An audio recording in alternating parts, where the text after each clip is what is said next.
Hello friends, welcome back to my YouTube channel concept nursing classes. आज की class में RRB nursing superintendent special next practice test solve करेंगे। Question number 1 की ओर चलते हैं। In infectious diseases such as hepatitis B and C, reservoir for pathogen is option 1 the blood, option 2 the urinary tract, option 3 the respiratory tract and option 4 the reproductive tract। तो यहाँ पर आपको बताना है एक ऐसी इन्फेक्शियस डिजीज है जैसे कि हेपेटाइटिस बी और सी, तो इसके जो पैथोजेंस होते हैं उसके लिए रिजर्वायर का काम कौन करेगा। तो इसके लिए रिजर्वायर का काम करता है ब्लड, इसीलिए हेपेटाइटिस बी और सी कंटामिनेटेड ब्लड से शीघ्र फैलते हैं, संचरित होते हैं। तो इस प्रकार से इसका जो करेक्ट आंसर है ऑप्शन ए बिल्कुल सही हो जाएगा। Next question, involvement of which of the following structures will lead to right sided hemiplegia and aphasia. Option 1 left middle cerebral artery, option B vertebral artery, option C brain stem, option D right middle cerebral artery. इस question में आपसे पूछा गया है कि किस structure का involvement right sided hemiplegia और अफेसिया का कारण बनता है। तो इसका करेक्ट आंसर होगा option A left middle cerebral artery. इसका इन्वॉल्वमेंट, ये कारण किसका बनेगा, right sided hemiplegia and aphasia. Next question की ओर चलेंगे। For doing nasotracheal suctioning the catheter should be inserted during which of the following patient activities? Option 1 swallowing, option 2 inhaling, option 3 exhaling, option D retching। तो correct answer होगा option B inhaling. इसमें नेजोट्रैकियल suctioning करते समय जो catheter होता है वो कब इंसर्ट करना चाहिए पेशेंट की एक्टिविटीज के दौरान, तो ये इंसर्ट करना चाहिए इनहेलिंग के दौरान, इसलिए इसका करेक्ट आंसर होगा option B. Next question, which of the following is the organism that comes peptic ulcer disease causes. तो एक ऐसा ऑर्गेनिज्म आपको बताना है जिससे कि पेप्टिक अल्सर डिजीज कारण बनता है।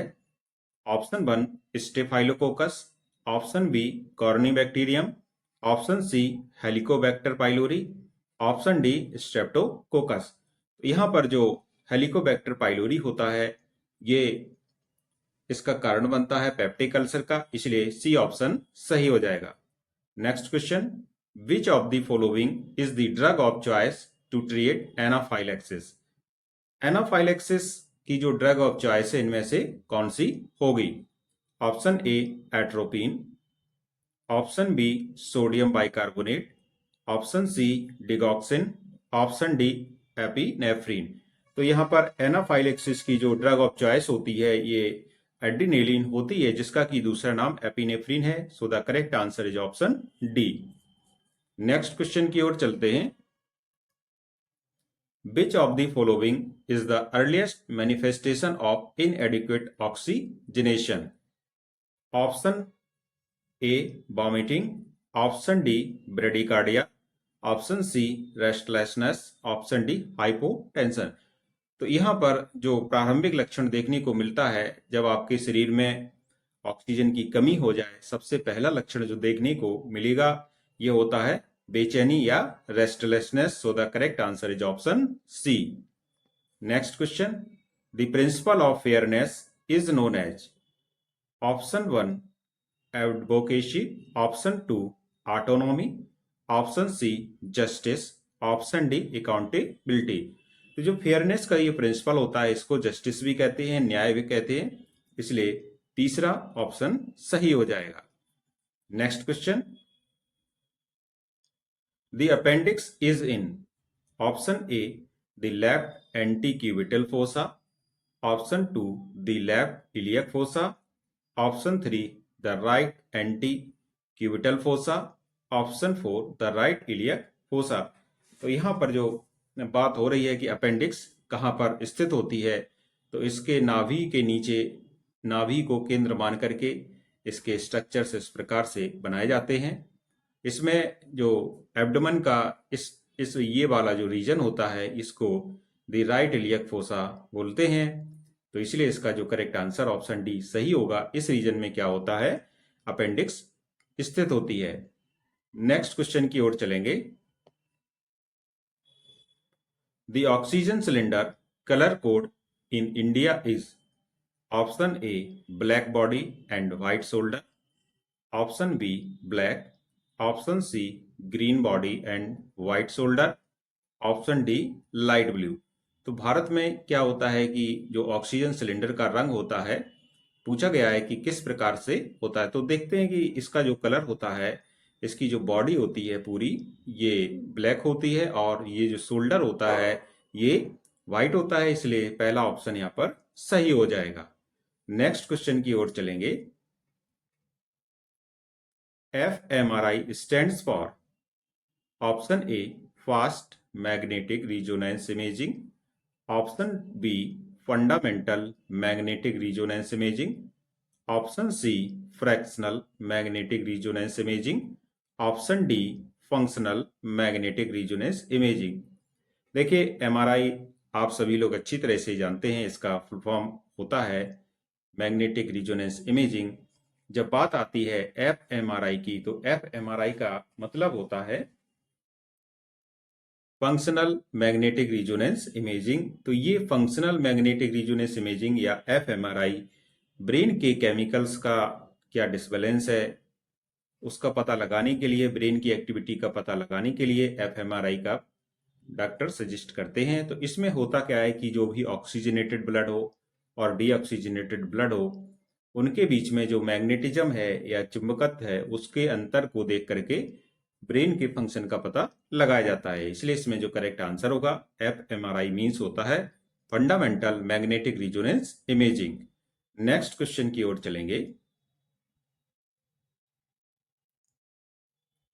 Kussmaul's breathing is a deep and labored breathing pattern often associated with option 1 diabetic ketoacidosis, option 2 hepatitis, option 3 hepatomegaly, option 4 acute renal failure.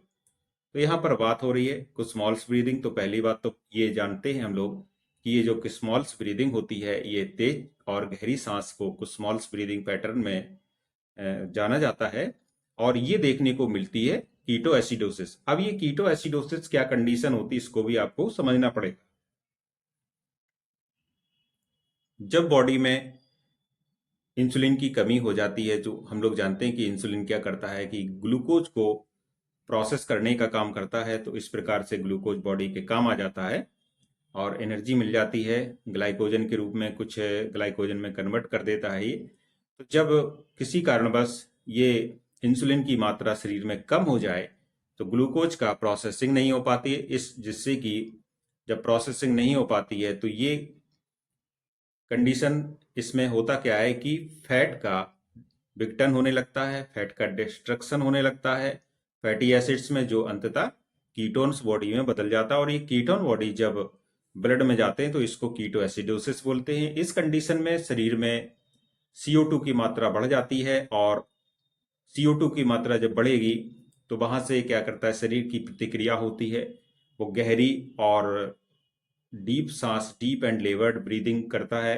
तो इसमें से क्या होता है कि इस कीटो एसिडोसिस को काउंटर करने के लिए शरीर क्या करता है, कुस्मॉल्स ब्रीदिंग करता है।